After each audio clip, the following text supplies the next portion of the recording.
Hey, this is Andy Jenkins, and I'm actually recording from my office. Now, half the time I record this in the kitchen. Sometimes I'm downstairs in the tiny house, which is absolutely a mess right now. And then that's too many halves. I just sit down in the office. And so what I'm doing this week is talking with a new friend of ours. This is Carol Bevil, and she is actually a coach. Now, we'll broaden the terminology of what a coach is. Here's my assessment of it is you really wouldn't think about taking the sports field unless you had a coach. But often people jump into the game of life and they're trying to tackle their finances or improve their fitness. They're trying to make something in the area of their family or relationships or any other thing, even their faith, work, but they just kind of get stuck, and it might be helpful at some point if you simply call in an expert. And so what I've done is try to demystify all of that and bring some experts to you on the podcast. I'll get back to some of the one-on-one things where I'm just talking, but this one is with Carol, and I was trying to figure out how to term this because my wife Beth reaches out to Carol. They're friends on social media, and she looks through this, and half of Carol's things have to do with faith, and half of them have to do with fitness, and the other half, and I know that's like three halves, have to do with both. And so I don't know if I should pitch you as a fitness coach or a faith coach. They're both areas that we talk about. They're two of the seven, but you came in here in biker shorts because you've been fitness coaching, but the first thing I see out is a faith book. And so let's talk about all of it. Okay. So thank you for coming over. But okay, talk to me about the biker shorts, because you just came in from Lifetime. From Lifetime, yeah. So I have been a cycling coach the whole of my professional career. Started out as an actual cycling coach, and then somewhere in the 80s, yes, I just gave away how old I am, but somewhere in the 80s, a thing came into being called spinning. Yeah. And I was recruited to do this. At first I thought it had something to do with yarn, and explained to them that I don't do crafting, and then they said no, it's a new cycling coaching thing that's coming out of California for indoor training. These are on the Mad stationary, Dog, bikes, but these are high-end stationary. Because my stationary bike that I'm used to is when I grew up going to Sears on Friday nights with my parents, and you've got the little tension cable, and and I'm I can't see the wind bath, yeah. But what you guys do, yeah, some of them even had the wheel that was a fan, but what you guys do is they're on completely different. Yeah, they're on a bike that's designed with a weighted flywheel to have the feel of resistance from a road bike and gears. Yeah. But you go in there and you do an hour-long class. And so I've been coaching indoor cycling classes, like I said, since probably the late 80s. Was a master instructor for Greg LeMond for about 10 years. Oh, really? Yeah. You coached Greg LeMond? Well, I was one of his master coaches. One of his coaches. So he hired me to go around the country and certify other people to become cycling instructors.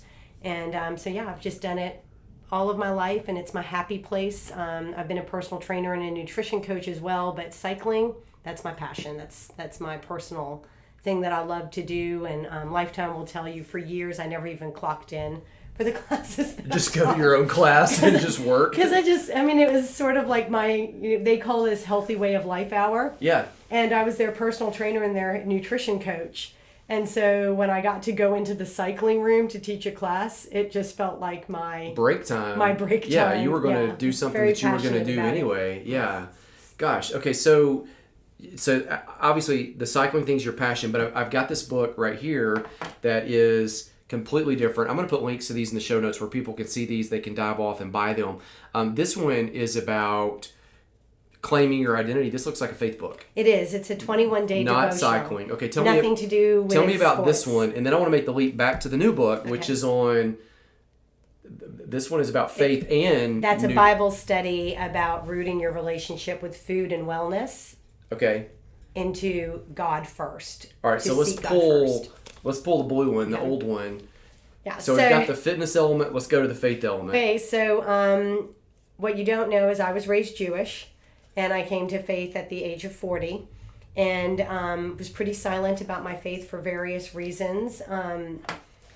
But then I guess about 5 years ago, I was in Arizona with my father who was passing away from kidney failure, so I had some time with him. Jewish father. Jewish father. Okay. And we were just talking, and he asked me why I was so silent about my faith. It wasn't my nature. He said, when I go all in for something, I'm all in. And that he was hoping he never was an obstacle to my being open about my faith. And I told him that it wasn't. It was just not something I was comfortable with.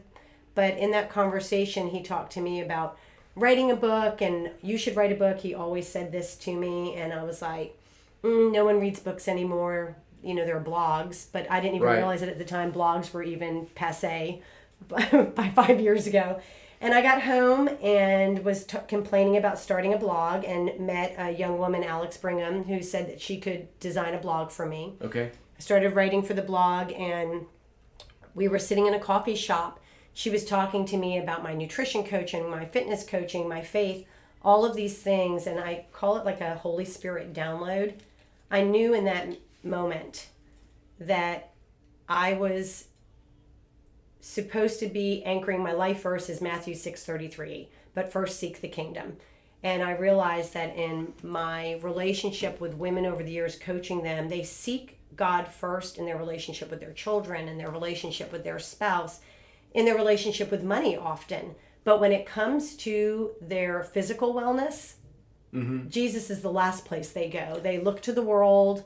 Yeah, people don't even think of those as being related. Right. Like it's totally disconnected. And I know that it sounds strange, but I sat down in that moment. I'm not an author. That's not something I thought I would ever do. And I sat down, and for the next, it was actually this book, Breakthrough. Yeah. Started writing this book about the relationship between our relationship with food, our relationship with body image, and what God tells us. And I just started writing this, and it just started like coming through me. Like I was running to catch up to it. I was being led to Bible verses that as a girl that didn't grow up in the church, like my husband was he grew up in Church of Christ, and he was just like, how? I was like, I have no idea. Like, how do you know that? Like, right. I was like, I have no idea. And I just asked a lot of people to pray that it was always pointing back to God, and that it was never any kind of self-pursuit. And then this was pretty much done. This is the Breakthrough. This is Breakthrough. This is the diet. And yeah, it was pretty much done. Needed some hard edits and, like a go through. And I got diagnosed with breast cancer. And I got a bilateral mastectomy, and I was on bed rest. And my intention was to tighten this up. While you're on bed rest? Yes, and finish it up. And while I was there, my daughter, my college-age daughter, came into the room because they were all hanging out with me periodically because I was not allowed off the carpet because the doctor didn't trust me not to do. And yeah, he thinks you're going to get on the bike. Yeah, so he's like, and I did, and I got in trouble for it. And so... By the doctor or by your By the doctor, family? by everybody. Okay. One of the surgical nurses is a member at Lifetime, and she ratted me out. But I was in my room, and my daughter was in there, and I typed my prayers because I am a squirrel brain. My brain is going 1,000 miles a minute, and even when I pray, I start to pray, and then I'm thinking about the 27 things that I have to do, and then it's like, oh, wait. Well, yeah, you're a mom and a wife and a coach and And so I started to type my prayers because it just allowed me to be intentional and focused about it. And so I had my prayers kind of all scattered on the bed. And my daughter was like, Mom, you need to turn this into a book. And I was like, I'm finishing up a book. And she was like, this is like, you need to do something with this. And she said, there's 21 of them. I said, there are. And she was like, and I just finished 21 days of prayer and fasting she goes to a different church than we do. And it was like, okay. And I mean, this was put together over the course of my recovery. What year was it? Because this is the You Are His book. This is the first book, was written second. This came out during COVID has wiped time from me, but this came out right before COVID, so November So COVID shutdown happened in March. Yeah. So this was released in November Of 2020. of 2019. Okay. And then it was just out there. And I set this one completely aside because a publisher picked this up. And, you have to market the book. You have to do all of this stuff with it. And I just completely walked away from Breakthrough and was like, okay, this was the book that God wanted me. Okay, so you are his. The Aqua Blue book is...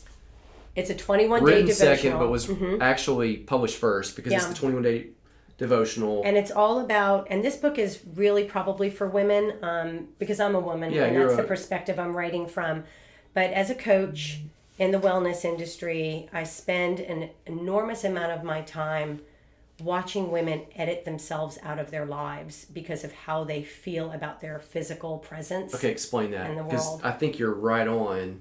Yeah, but you just said that in a way I never would have even thought of it. So if you look at a lot of women, they're a floating head in a photograph. They're spending an enormous amount of time, money, and energy camouflaging their appearance to make themselves feel better about it. They spend an enormous amount of time and financial resources trying to, quote unquote, transform their appearance. And ultimately what's happening is they're seeing themselves through the world, through cultural trends. This body type is in style. This particular look is what people are going for. And they're constantly toiling after these trends, and they're not guarding their gates. The enemy has totally claimed their identity. I listen to women's conversations. Because you're hearing them like when people are vulnerable. Like, because like hairdressers and gym coaches. Trainers, like, that's going to be the two. And so you're in that vulnerable space with women where you're seeing their weight on a scale. There are many women over the years that I've weighed. They close their eyes. Like, I know the number, but they don't know the number. And so I had written this blog post called, God is my mirror and Jesus is my scale. And what would it look like if that's where our identity was firmly anchored? If even these deeply rooted Christian women, rather than seeing themselves in the mirror or on the scale to define their worth, actually look to God. How does God see me? What does God say about me? And so the 21 days are, you are his masterpiece. You are worthy. You are complete. You are known. You are redeemed. You are loved. You are fearfully and wonderfully made. You are beautiful. You are his delight.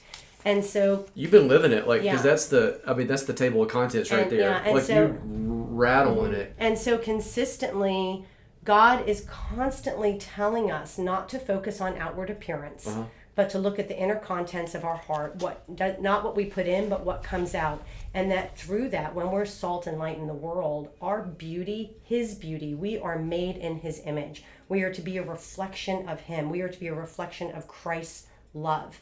And the more we become that in our identity, the more we are exactly who God has created us to be. Delightful, beautiful, fearfully and wonderfully made. Because you're just reflecting what was already true that you just forgot. God doesn't make mistakes. He made all of us uniquely individual, and he considers us equally as beautiful. So we don't look around nature and say, we might have a personal preference, but we don't look around nature and say that this tree is less worthy than this tree because of what it looks like. Right? Yeah, or that's a bad version of a flower. But that's how we look at humans, and that's how we look at ourselves, and that's the enemy. That's the enemy whispering in our ear. And so that's what You Are His was, just a devotional. They're about 5 minutes each morning. It's a Bible verse about what God's truth is about who he made you to be. And then it's a brief little reflection about my journey as being Jewish and as a personal trainer, and how these verses have impacted me. And then they're almost prayers. And you've got space in here for people to journal, to write. And it's not overwhelming. Like, there's not. No, most women that buy the book tell me. I mean, I just ran into a woman this morning. I don't know her. She came up to me and she was just like, I just want to tell you thank you. She's like, your devotional sits on my nightstand, and she's like, and in the morning, like, I'll just get up and open it up and just read to remind myself of my worth and my identity in Jesus Christ. So, you put on that full armor of God, right? and you walk out into the world. Yeah. You know, rather than walking out into the world, getting just exposed, getting the tar beaten out of you, and then running back to the kingdom and saying, okay, fill me back up. It's like, instead, no, we don't walk out into the world alone. He goes before us and he goes with us. Right. You know, and he will equip you if you have his word written into your heart. I mean, latching onto these inherent identity traits seems so true. Two things. Number one is I saw a post on social media lately where I don't remember who did it, but an artist had portrayed by taking photographs of what was perceived to be beautiful in different cultures. Mm-hmm. And it was completely different. Like now, like you just got the average 21-year-old girl or woman, and you just listen to people describe what's beautiful. They did it in the U.S. Mm-hmm. They did it, multiple countries around the world, and it looked completely different. Like same girl, it was culturally driven. Yeah, but that's a reflection also of God's divine nature. Diversity is his language. His language. But we judge it by our narrow perspective. Our perspective, yeah. Yes. And interestingly, within our narrow perspective, quite frankly, what we determine as attractive changes. That was his point. Yeah, when I was a kid, you wanted to be Twiggy, right? Or Audrey Hepburn, stick straight, no curves, no nothing, tiny, tiny, tiny. Well, my daughter, my college-age daughter, they're all about more Marilyn Monroe, like hourglass figure. That's what they're all trying. Now that's... And so, but where that all leads us back to is our outward appearance is temporary. It's vapor. It's ashes. Well, it changes as you get older and we trade in the eternal beauty that we are given by God to chase after something that even if we achieve it, even if we sacrifice everything on the altar of personal appearance and worship that false idol from day one to our last breath, it turns to dust. There's nothing of it. There's no legacy of it. So we're building a monument to nothing. And every day that you're chasing it, I always tell people as a coach before I came to faith, maintenance is a lie. There's no such thing as maintenance because time is moving on. So you're either improving or you're in a state of decline. You can't maintain, because if you're doing the exact same thing that you were doing 10 years ago, you haven't maintained. You've just slowed down the process of decline. Yeah. Right? But you're not maintaining. And so that's so true in terms of a faith sense now, is that we can spend all of our energy toiling after something that we're trying to grasp water in our hands. And it's just flowing away from us. So wouldn't our energy and our time, wouldn't our beauty increase the more that we reflect our image maker, then become a reflection of what the world deems worthy? And so that's the heart of You Are His. I hope it builds women up. Yeah. I hope it encourages them. I hope that it frees young women from living a life where I said editing themselves out of their life, where mamas want to be in the pool playing volleyball or going down the slide with their kid, but they won't get off of their lounge chair or take their sarong off. So they say, oh, the water's too cold. They make excuses because they don't want their body to be scrutinized. Yeah, right. So they edit themselves out of their activity. How many women are behind the camera because they don't want photographs of themselves? So they have tons of photographs of their husband and their kids, but not of themselves. Or if they're in the photo, they're just like a little floating. Yeah, they're hitting. They're like a little floating head. Yeah. And it's just like, no, that's just the enemy stealing your joy, stealing your peace, stealing everything God created you and purposed you for in this world. And don't let him do it. Draw a line in the sand with Jesus standing beside you and say, no more. You will not claim one more inch of my identity. My identity is as daughter of the King. And I am his image bearer. And if I am his image bearer, I am beautiful. Okay, so here's what I love about that message is, somebody just listened to that, they might think, well, she's anti-physical fitness. Not at all. But you walked in cycling shorts, and so that's book number 1. And then now I've got right here, book number 2 is, it still has some identity, but, 6 weeks to demolish diet culture strongholds. This is So let's talk a little bit about that one, because I know, like, coming through COVID, there was this big lie going on. I think everybody thought, golly, if we all just ate at home and quit eating out, we would all lose weight. Yeah. Well, we proved that's wrong, because we all, like, I gained 15 pounds during COVID. Yeah. Now, it was bourbon driven, which is a whole different issue altogether. But let's make the leap, because you're fit, you're in shape. So the message of your identity is not your health, is not anti-fitness. Not at all. So let's talk me through that. Yeah, so I was annoyed when I got interrupted, because I'm an athlete and I'm very compartmentalized and focused. And so when You Are His came into being, I was sort of annoyed. I'd spent all this energy writing. Second book was written first. And I kind of set it aside. But I think it was such an intentional thing with God, because through writing You Are His, it changed Breakthrough. I think when I started it, it was originally still 1 foot in the world and 1 foot in a kingdom mindset about health and wellness. Yeah. And I was trying to straddle that fence. And my goal originally was to take the word transformation back from the health and fitness industry. That their transformation, their Tuesday transformation, is fleeting. And God is looking to, in Romans 12:2, right, to renew our minds and transform our hearts for eternal purposes. And so that was sort of my goal with it. But I think with Breakthrough, where I've moved to, where God had moved me to, was an understanding that He tells us that we're to be stewards of His creation. Well, we are His creation. But we're not to be good stewards of His creation to build ourselves up. It's to glorify Him. So He calls us to take good care of what He's given us, our physical bodies. We are called to take good care of it. We are called to not set it above Him, and we are called to not set it aside. So I always tell people, you look at that in faith terms, right? Legalism and license. And so legalism is adhering to all of these rules and laws, and that would be the diet culture, right? Like, I can control all things. I'm willful. I have willpower. I'm strong enough to do this. And it effectively becomes like a religion. In some sense, it's even more powerful than that. We'll talk about that. Diet culture has co-opted all sorts of religious language.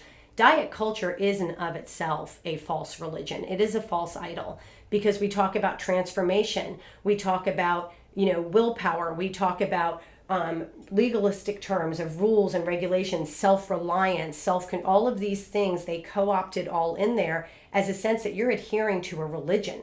It's not a faith, it's a religion. It consists of rules and laws. And I grew up Jewish. I know what religion looks like. And license, He wants to protect us from that as well. Legalism is, I can earn something through my own works and my own strength.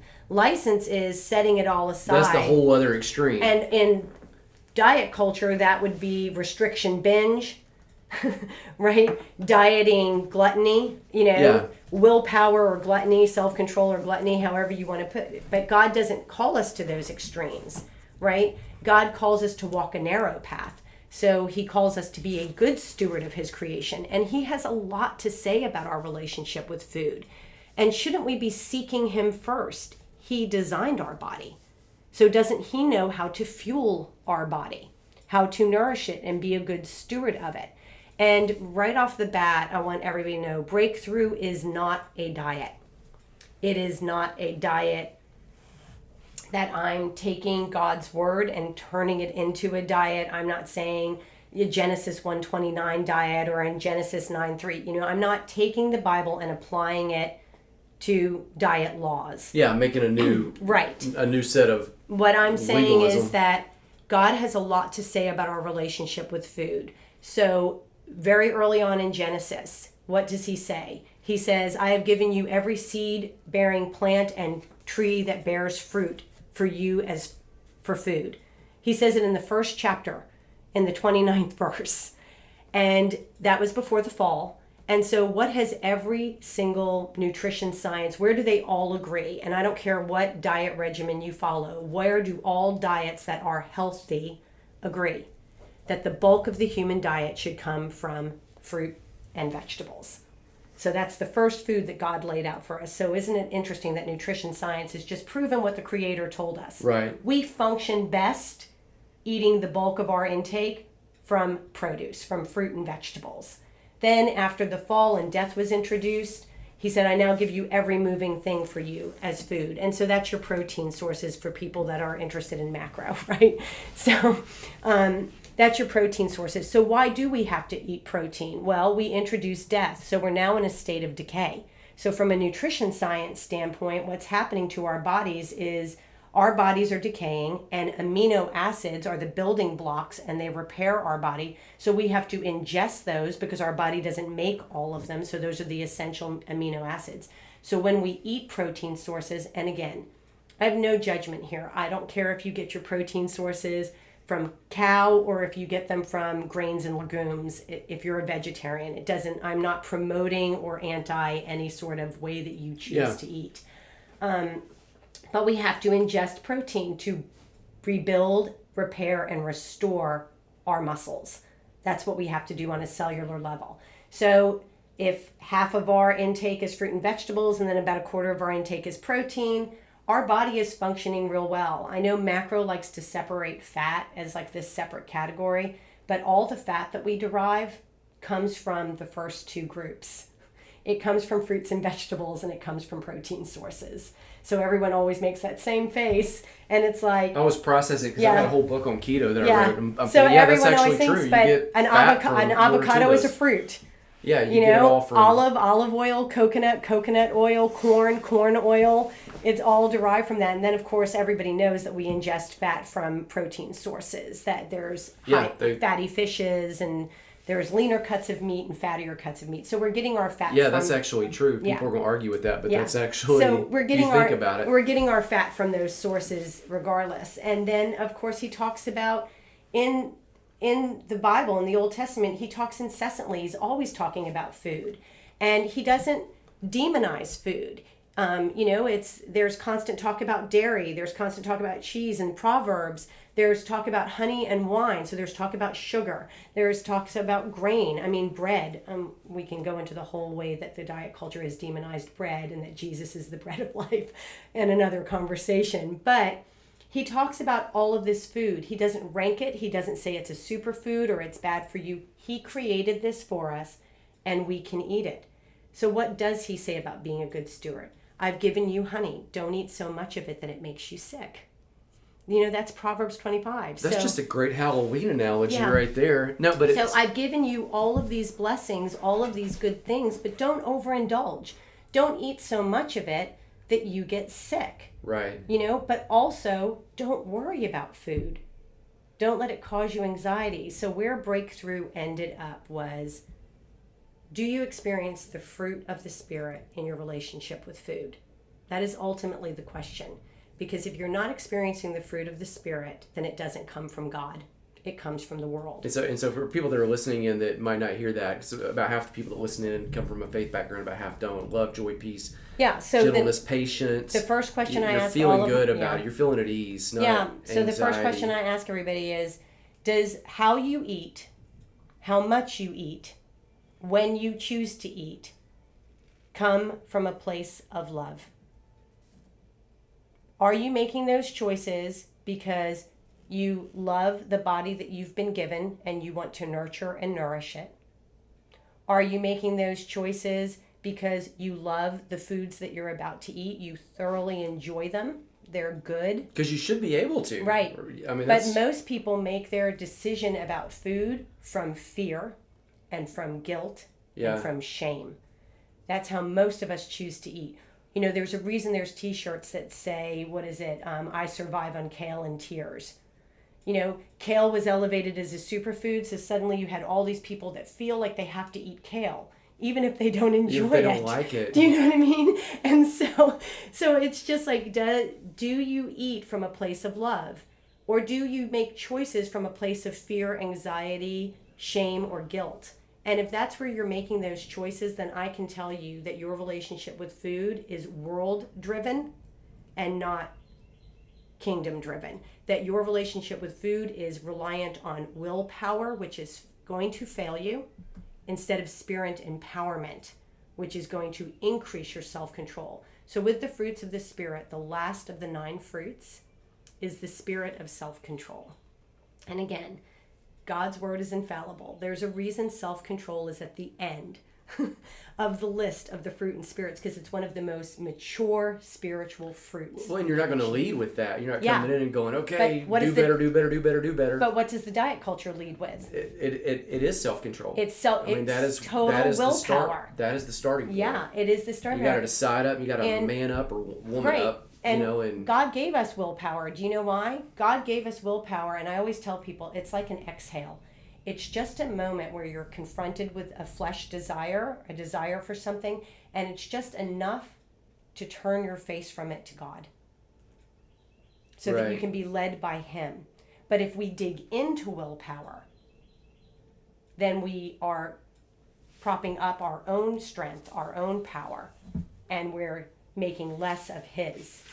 And so that's what breakthrough is about. If you want to not get the body that you might desire, but if you want to get a body that is healthy, that allows you to have a vibrantly full life, you may not look the way that you want to look, but I also will never be 5'10" no matter how much I eat or don't eat. But be honest, most people, the average person is not willpowering their way to that false image anyway. But that's what they're chasing. Yeah, and that's the lie of diet culture. I mean, the reality is that in diet culture, so America became enamored of dieting, truly enamored of dieting in the 60s when Weight Watchers came into play.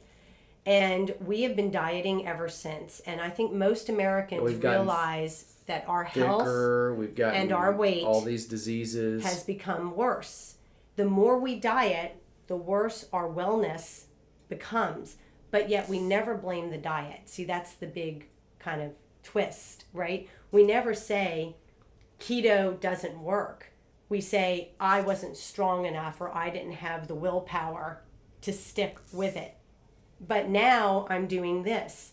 So when we look, if people are honest and they look at their relationship with dieting, they're going to look back, at least all of my clients. I've never had a single female client that hasn't come in and said this.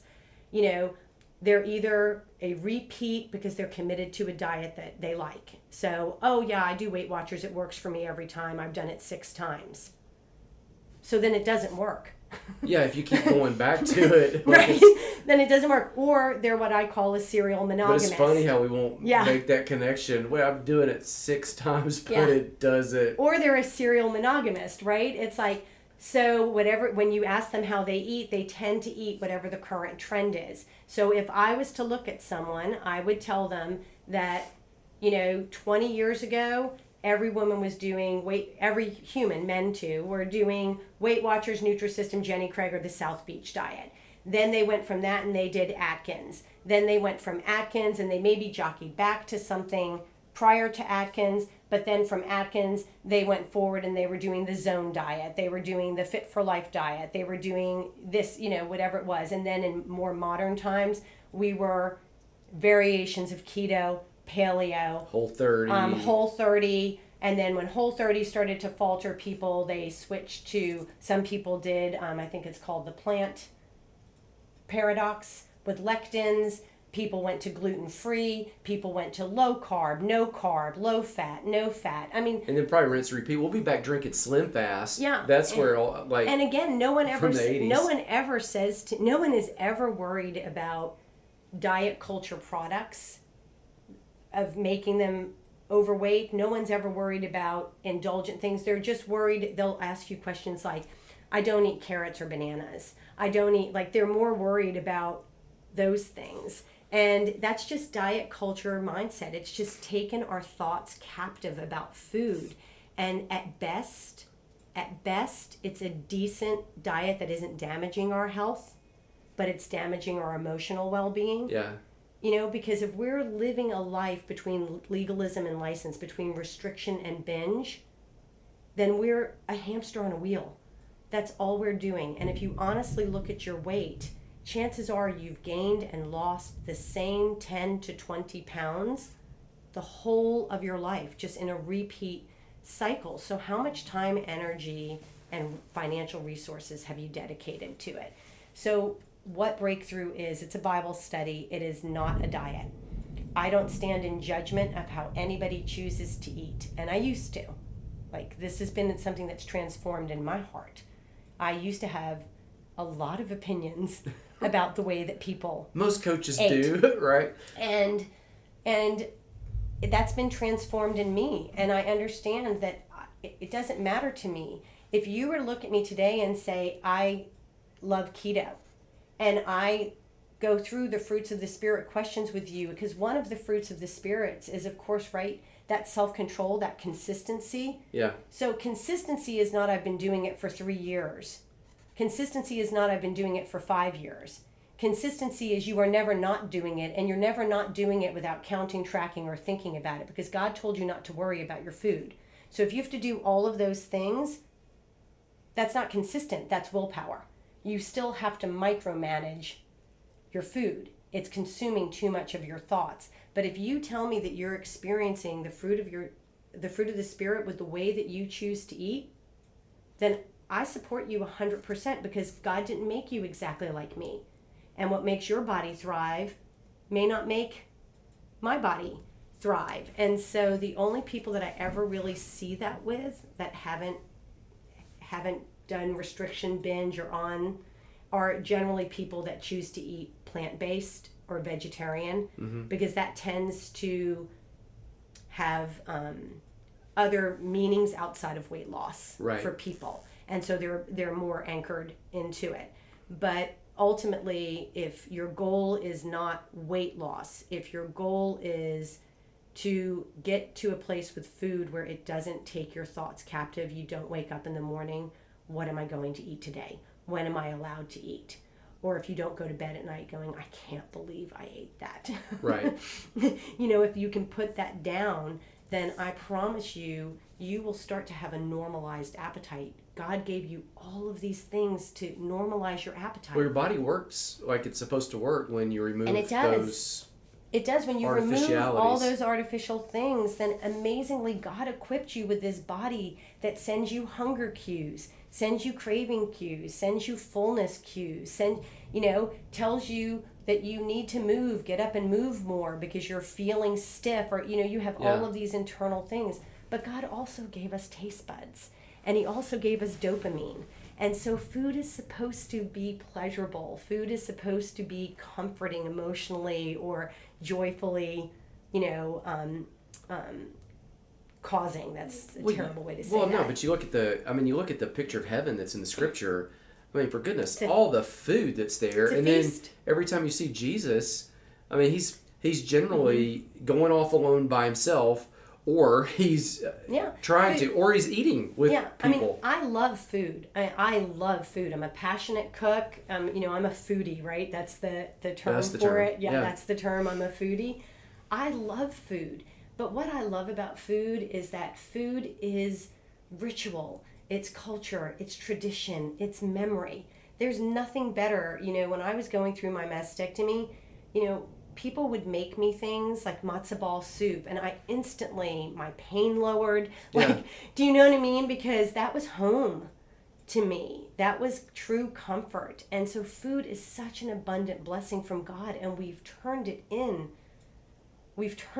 this just burden. Well, yeah, and you think he could have made us without needing food. Yeah, he could have made us without needing food. He also could have made us with no taste buds. Or just fill up like at a gas station. No dopamine hit when you eat certain things. Like, he could have done all that, but he wanted us to experience the beauty and the pleasure and his provision in a way of, this is love.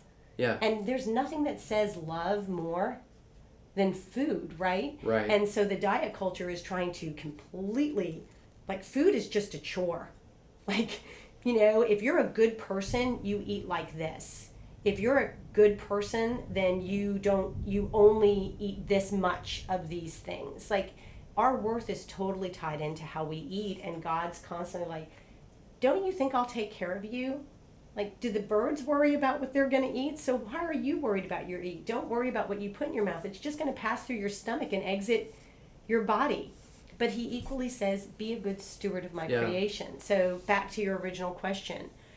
I think I am not a proponent of healthy at any weight, and I do know that that exists in the diet culture. I do think that the human body under a certain amount of weight starts to suffer physically from that weight. And so I'm not a proponent at healthy at any weight. I am a complete proponent of worthy and beautiful at any weight. Right. But medically, there comes a point where your weight is going to start, whether it's too low because you suffer from an eating disorder, or too high because you suffer from an overeating or a chemical or hormonal imbalance disorder. Those two things are not healthy, but you're still of equal worth and equal beauty. But the majority of Americans are healthy. Their weight is probably fine. Do you know what I mean? Mm-hmm. They just don't like the way that they look. So I think that most of America probably needs to shift a lot of their focus from controlling how much they eat to moving more. And I know that they work in concert. When you're moving more, your appetite tends to eat better.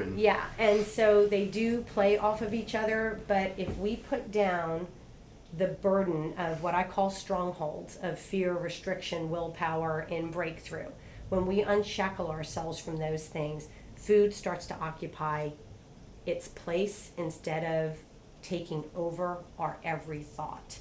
And so yes, I'm not telling people not to be good stewards of their creation. You have been given this body to fulfill your kingdom purpose. And if your health and your body are getting in the way of you going out on mission for God, whatever your mission field is, and my mission field is not Africa. My daughter loves to go on mission trips, not me. I like a hot shower and a good cup of coffee in the morning. I'm an air-conditioned girl. So that's not my mission field. God has not called me to that. My mission field is, people call me a fitness evangelist in my cycling classes, my social media, my speaking engagements. But if my health wasn't good, if I didn't have energy, if I wasn't fit, then I wouldn't be able to do those things for the kingdom. But it's not to glorify me, it's to glorify him. So I'm not honoring my body. I'm being a good steward of my body to honor him. Yeah, the creator. Well, I think you hit on something in the end right there that's very important. That's why, we talk a lot about fitness in some of the Facebook groups and in some of the posts we make. And, people sometimes ask why, because most of the stuff I write and talk about tends to be grace, finding wholeness, people finding their purpose, empowerment, those types of things. And people sometimes ask, well, why and how would fitness fit in that? And for me, it's really, you've been given this body, so it does become a stewardship issue. Also, if you've got this great call on your life and this incredible purpose, it's going to be constrained by the temple that you're in. It will be. The ideas that you have, and I believe everybody has some measure. They're called for greatness, for a purpose, to make a mark on the world. They are a unique, unrepeatable miracle of God that is here as a gift. They give something that no one else has.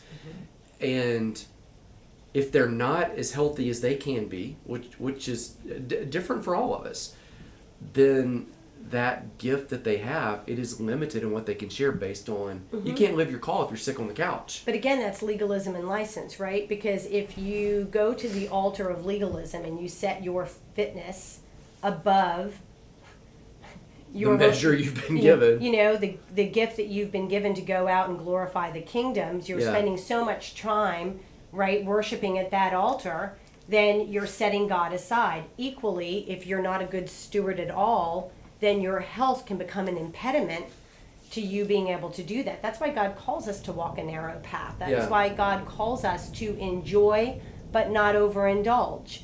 Do you know what I mean? Yeah. He calls us to that in all areas of our life. And then he says, as we move through our faith, as we move through our life, looking more to him, seeking him more, going to his will more than our own, then we will spiritually mature, and the things that hold us captive in this world will fade, will decrease, right? More of him, less of me. And so, in terms of fitness, why has it become so necessary? Well, our culture has changed. We are an extremely sedentary people. And because we're an extremely sedentary people, it has affected our mood. It has affected our hormone balances. It has affected our ability to get a restful night's sleep because we don't really need it. We haven't physically exerted ourselves enough. So we now have to create movement. Movement just naturally doesn't occur. My grandfather never had to go to a gym and work out, right? He was a long hauler. He was hauling trucks. He was a carpenter. He was a manual laborer. Right. So he's using his body all the time. When his day ended, he's falling asleep on the way to the bedroom. He's out cold, so he doesn't need to do it. You know, me, if I don't go to the gym and work out, yeah, I'm on my feet all day because, you know, I've got 4 kids. But if I'm not at the gym, then I can promise you I'm on my rear end sitting in a chair somewhere. You know, I don't have hobbies. I don't like to garden or, you know, I'm not out there doing manual labor. So we do have to choose to move because we do have to be a good steward and our body needs to move. And so, so we do have to create this kind of false environment for movement because we're not naturally in a culture that moves anymore. But most people will tell you, at least my clients, they go on a vacation. So they go to Europe and they're all panicked that they're going to gain all this weight when they go to Europe for 2 weeks. But they get to Europe, they don't work out, but in Europe they're walking. Yeah. Like every day, all day, and they come back and they're like, I ate, I don't even want to tell you what I ate and what I drank. But I lost 6 pounds. Yeah. And it's like, because you're not just moving an hour of a day, you're removing all day. The whole day, you know. So so I don't want anyone to think that I'm against being fit. I don't think that there's anything wrong with being a good steward of your body. I think, again, does the way that I take care of my health and wellness, my fitness and my diet produce the fruit of the Spirit? That's your check in all things. Is this right with God? Is God first before me? Is God first before what I look like? Is God first before what I feel like? Yeah. God doesn't tell us that we can earn anything. He doesn't tell us we have to do anything. We just have to trust him. But he also doesn't want us to just be a lump. He wants us to participate in the process. Yeah, enjoy the journey. All right, so let me recap here, and then we'll sign off. I've got book number 1 was the Healthy Breakthrough book, but the first book that actually came out was the second book, You Are His. That's probably the place to start. Yeah. Actually, you could do them at the same time because this one is a morning devotional or an evening devotional. This one is You Are His, about getting your identity right and letting everything in life flow from the identity. You Are His, claiming who you are because of whose you are. And then the book that came out second was that first one that got preempted because You Are His was, this is why you're grounded. Yeah. Like during the surgery and the recovery, go back to the Healthy Breakthrough book, 6 Weeks to Demolish Diet Culture Strongholds. This one's about getting a healthy relationship with what you eat, why you eat it, how you eat it, and then walking in peace with that. It struck me like as you were saying all of that, I mean, in one of the most potentially lethal situations in the New Testament, Paul's talking about what do you do when there's food that has been sacrificed to idols. As a Christian, do you eat the food or not? And Paul says, like, his answer is just eat what's set before you without asking questions. Yeah. You're like, so that's the freedom that you want. You want that kind of freedom. Thank you so much, Carol. I'm going to put the links to these books and the links to your blog, to your website, any social feeds, all in the show notes where people can jump on and follow along there. My prayer for you guys as I sign off is that the Lord would bless you, He would keep you, He'd be gracious to you, He'd make His face of favor to shine upon you. Just echoing, as Carol has shared, that you would walk confidently in who you are because you have been given an identity that is unshakable and unchangeable no matter what the image in the mirror looks like, no matter what the number on the scale says. May you walk in confidence of that, and may you, as an overflow of that, find peace in all of the things that you do, that you think, and even especially this week as you move and as you eat. Grace, peace. I'll talk to you again very soon. Thanks.